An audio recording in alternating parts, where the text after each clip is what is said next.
السلام علیکم ورحمۃ اللہ۔ بسم اللہ الرحمن الرحیم۔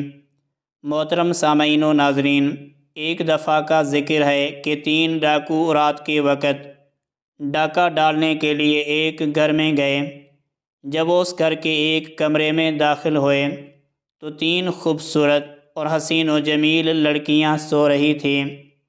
جب ڈاکو نے ان کو اکیلے دیکھا تو ان کے دل میں شیطان نے شیطانگی پیدا کر دی اور انہوں نے ان تینوں لڑکیوں کے ساتھ اس کمرے میں زبردستی زنا کرنا شروع کر دیا۔ اس کمرے میں اندھیرا اتنا تھا کہ ان تینوں لڑکیوں کو ان لوگوں کی شکل کی پہچان نہ ہوئی اور وہ تینوں ڈاکو بھی لڑکیوں کی شکل کو نہ دیکھ سکے۔ تینوں بہنوں سے زبردستی زنا کر کے وہ ڈاکو وہاں سے چلے گئے۔ چند روز بعد وہ تینوں ڈاکو ایک گلی میں سے گزرے جس گلی میں مسجد تھی۔ اس مسجد میں امام صاحب تقریر فرما رہے تھے کہ زنا انسان پر ایسا قرض ہے جو انسان کو ہر حالت میں ادا کرنا پڑتا ہے، لیکن اگر کوئی انسان اللہ کے دروازے پر توبہ کر لے تو اللہ تعالیٰ اس کے قرض کو زائل کر دیتا ہے، لیکن شرط یہ ہے کہ سچے دل سے توبہ کی جائے۔ امام صاحب کی یہ بات ان تینوں کے دل کو جا لگی، کیونکہ وہ تینوں بھی اکلوتی بہنوں کے بھائی تھے۔ ان تینوں نے کہا، اگر ہماری بہنوں کو کسی نامحرم نے ہاتھ بھی لگایا تو ہم اس کی جان نکال دیں گے۔ تو دوسرے نے کہا کہ جو قرض ہم پر ہے وہ ہمیں ہر حالت میں اتارنا پڑے گا۔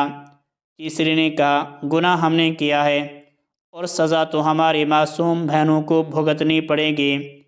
ایسے بھائی کے زندہ رہنے سے تو اچھا ہے کہ وہ پانی میں ڈوب کر مر جائے۔ اب تینوں کو اپنے گناہ کا احساس ہو گیا اور انہوں نے ایک دوسرے سے کہا کہ اس کی تلافی کیسے کی جائے۔ وہ تینوں اس گلی میں پشیمان ہو کر بیٹھ گئے۔ پھر ایک نے کہا، امام صاحب کے پاس جا کر مدد لیتے ہیں۔ اس کے بعد وہ مسجد کے اندر داخل ہوئے اور امام صاحب کو ساری صورتحال سے آگاہ کیا۔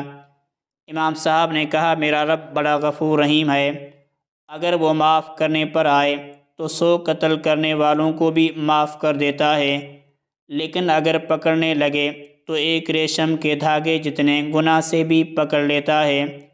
لیکن اگر تم سچے دل سے اس کے دروازے پر توبہ کرتے ہو تو وہ غفور رحیم تمہیں ضرور معاف فرما دے گا، لیکن میرا رب اس وقت تمہیں معاف نہیں کرے گا جب تک وہ 3 لڑکیاں تمہیں معاف نہیں کریں گی۔ وہ تینوں لڑکیوں کی طرف چل پڑے۔ چلتے چلتے وہ تینوں لڑکیوں کے گھر میں پہنچ گئے۔ جب وہ تینوں ڈاکو وہاں پہنچے تو انہوں نے دروازہ کھٹکھٹایا تو ایک بہن باہر آئی اور دروازہ کھلا اور پوچھا کہ تم کون ہو اور یہاں کیا کرنے آئے ہو؟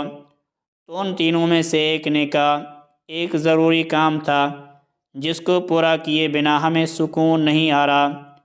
ان کی باتوں سے اس لڑکی کو تسلی ملی اور وہ تینوں کو اندر لے گئی۔ جب وہ اندر داخل ہوئے تو باقی 2 بہنیں رو رہی تھیں، تو انہوں نے پوچھا کہ تم کیوں رو رہی ہو اور کیا تمہارے ماں باپ نہیں؟ تو انہوں نے کہا کہ ہمارا ایک بزرگ باپ تھا، ایک رات وہ کسی کام سے باہر گیا تو 3 ڈاکو نے ہم پر حملہ کر دیا اور ہم تینوں کو اکیلا پا کر ہمارے ساتھ زبردستی کی، اور جب یہ خبر ہمارے بوڑھے باپ نے سنی تو وہ یہ بات برداشت نہ کر سکا اور وہ اسی وقت اس دنیا سے رخصت ہو گیا۔ یہ سن کر ان تینوں میں سے ایک بولا کہ تم ان تینوں آدمیوں کو جانتی ہو جنہوں نے تمہارے ساتھ یہ ظلم کیا؟ تو ان تینوں نے کہا کہ اندھیرے کمرے میں جب انہوں نے ہم سے زبردستی زنا کیا تو ہم ان کی شکل نہ پہچان سکے۔ اگر آج وہ ہمارے سامنے آ جائیں اور ہم ان کو پہچان لیں تو ہم ان کے ٹکڑے ٹکڑے کر دیں گے، اور اس کے بعد ہم اپنے پیٹ میں پلتے ہوئے ان کے بچوں کو بھی قتل کر دیں گے، کیونکہ جن کے نامعلوم باپ کا کردار ایسا تھا تو بڑے ہو کر وہ بھی بڑے مجرم بنیں گے۔ یہ سن کر ان تینوں میں سے ایک ڈاکو نے کہا کہ اس رات تم سے زبردستی زنا کرنے والے ہم تینوں تھے۔ یہ سن کر ان تینوں کے پیروں تلے زمین نکل گئی، اور ایک بہن نے ایک خنجر اٹھایا اور ایک ڈاکو کی گردن پر رکھ دیا اور کہا کہ تمہاری وجہ سے ہم نے اپنے بوڑھے باپ کو کھو دیا اور ہمارے کردار کو تم نے خاک میں ملا دیا، اب تمہیں اس دنیا میں رہنے کا کوئی حق نہیں۔ تو دوسرے نے کہا کہ واقعی ہم سے بہت بڑا گناہ ہوا ہے، لیکن ہم اس کی تلافی کرنے کے لیے ہی تمہارے پاس آئے ہیں۔ اگر ہم اپنے گناہ کی توبہ نہ کرتے تو ہم دوبارہ اس گھر میں کیوں آتے اور اپنے گناہ کے بارے میں بھلا تم کو کیوں بتاتے؟ یہ سن کر اس نے کہا کہ تم اپنی غلطی کی اصلاح کیسے کر سکتے ہو؟ تو انہوں نے کہا کہ ہم تم تینوں بہنوں سے شادی کریں گے، اور اسی طرح ہم اپنے بچے کو ایک باپ کا نام دیں گے۔ پھر وہ لڑکیاں بھی ان کی اس بات پر رضامند ہو گئیں اور ان سے شادی کرنے کے لیے تیار ہو گئیں۔ لیکن تھوڑی دیر بعد ان ڈاکو میں سے ایک ڈاکو نے کہا کہ ہم نہیں جانتے کہ ہم میں سے کس ڈاکو کا کس لڑکی کے پیٹ میں بچہ پل رہا ہے۔ یہ بات سن کر سب پریشان ہو گئے۔ تھوڑی دیر سوچنے کے بعد انہوں نے کہا ہم امام مسجد کے پاس چلتے ہیں اور انہیں سے اس مسئلے کا حل نکال لیتے ہیں۔ پھر ایک نے کہا کہ ہم امام صاحب کو یہاں بلا لیتے ہیں۔ ان دونوں نے اس کی بات پر اتفاق کر لیا۔ پھر ایک ڈاکو امام صاحب کو لے کر حاضر ہوا اور امام صاحب کو تمام صورتحال سے آگاہ کیا۔ تھوڑی دیر سوچنے کے بعد امام مسجد نے ان تینوں ڈاکوؤں کو ایک لائن میں کھڑا کر دیا اور پھر ایک لڑکی کو کہا کہ تم ان تینوں کے سینے سے ناک لگا کر خوشبو سونگھو، کیونکہ جب تم ان تینوں کے قریب جاؤ گے تو تمہیں ایک عجیب و غریب خوشبو محسوس ہوگی، کیونکہ ہر مسلمان چاہے جتنا ہی کیوں نہ گنہگار ہو، اور اگر اس نے نبی کریم صلی اللہ علیہ وآلہ وسلم کا کلمہ پڑھ لیا ہو تو اس کے جسم سے ایک عجیب و غریب خوشبو نکلتی ہے، اور وہ خوشبو ہر ایک میں مختلف ہوتی ہے، اور جب تم ان تینوں میں خوشبو سونگھو گی تو تمہیں محسوس ہوگا کہ اس دن کون سا ڈاکو تمہارے قریب آیا تھا۔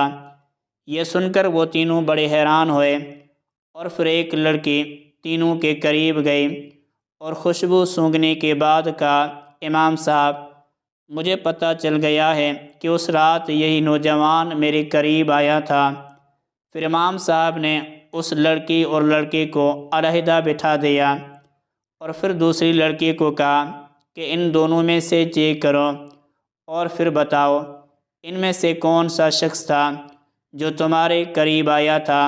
دوسرا آدمی جس سے خوشبو آ رہی تھی، جو اس رات زبردستی کرتے وقت اس کے جسم سے خوشبو آئی تھی، امام صاحب نے اس کو بھی علیحدہ بٹھا دیا اور پھر تیسری لڑکی کو کہا کہ یہ آخری نوجوان تمہارا گنہگار ہے۔ امام صاحب کی عقل مندی کو دیکھ کر وہ سب بڑے متاثر ہوئے۔